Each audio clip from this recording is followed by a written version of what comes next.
നിങ്ങളുടെ ഇഷ്ട പരമ്പരകൾ എക്സ്ക്ലൂസീവായി സൺ നെക്സ്റ്റ് ആപ്പിലൂടെ തികച്ചും ഫ്രീ ആയി ഇപ്പോഴേ ആപ്പ് ഡൗൺലോഡ് ചെയ്യൂ.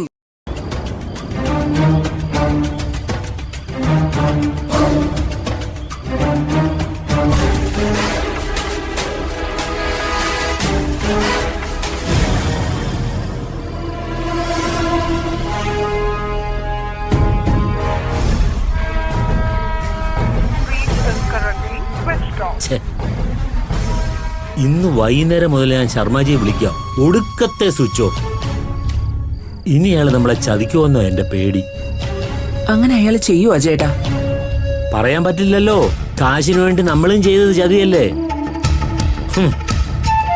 അങ്ങനെങ്ങാണോ അയാൾ ചെയ്താൽ ഞാൻ അയാളെ അവിടെ താവളത്തിൽ ചെന്ന് കൊല്ലും. ഇനി ശർമാജി ദുബായിലോട്ട് മറ്റും പോയിട്ടുണ്ടാവോ? പോയിട്ടില്ല. ഞാൻ നമ്മുടെ ജോസറ്റാനെ ഒന്ന് വിളിച്ചിരുന്നു. നാട്ടിലെന്തോ ഇടപാടുകൾ ഉണ്ടെന്നും അത് കഴിഞ്ഞേ പോകത്തുള്ളൂന്നുമാ പറഞ്ഞത്. പിന്നെന്താ അയാൾ ഫോൺ എടുക്കാത്തത്?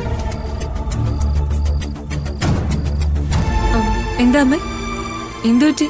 ശർമാജി വിളിച്ചിട്ട് ഫോണിൽ കിട്ടുന്നില്ല. അയാളുടെ ഫോൺ സ്വിച്ച് ഓഫ് ആണത്രേ. അച്ഛാ, ചിലപ്പോ ചാർജ് തീർന്നു പോയിട്ടുണ്ടാവും. വൈകുന്നേരം മുതൽ ഞാൻ കിടന്ന് വിളിക്കുവാ മോളെ. അയാൾ നമ്മളെല്ലാം ചതിക്കുമെന്ന അച്ഛന്റെ പേടി. ചതിച്ചിട്ട് അയാൾ എവിടെ പോവാനാ അച്ഛാ? നമ്മളെ അവിടെ പോയി അയാളെ പൊക്കും. വന്ദനയുടെ പേരിലേക്കല്ല അയാള് കാശ് അയച്ചത്. അതുകൊണ്ടിപ്പോ അയാള് വേറെ എവിടെയും പോവില്ല, അവിടെ തന്നെ ഉണ്ടാവും. ഇവിടുന്ന് അയാൾ പോയിട്ടില്ല മോളെ. ജോസ് ചേന അച്ഛൻ വിളിച്ചിട്ടുണ്ടായിരുന്നു. പിന്നെ എന്താണ് അച്ഛാ, ഇത് മറ്റെന്തോ കാരണമാവും. ഇനി വല്ല മീറ്റിങ്ങിലോ മറ്റോ ആണെങ്കിലോ? അങ്ങനെ ആയിരുന്നാ മതി. അയാളെ എനിക്കല്ലേ അറിയാവൂ. നിൽക്കുന്ന നിപ്പില് നിറം മാറുന്നവൻ അയാള്. അങ്ങനെ അയാൾ കാണിച്ചാ നമുക്ക് അപ്പം നോക്കാം. അച്ഛൻ ധൈര്യമായിട്ടിരിക്കും. അവിടെ എങ്ങനെ മോളെ? സൂര്യോട് നീ സംസാരിച്ചോ?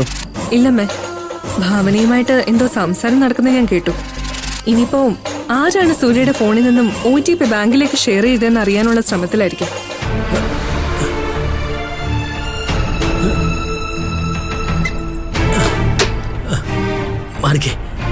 എന്തായാലും നിന്നെ സംശയിക്കാൻ ഇട കൊടുക്കരുത്.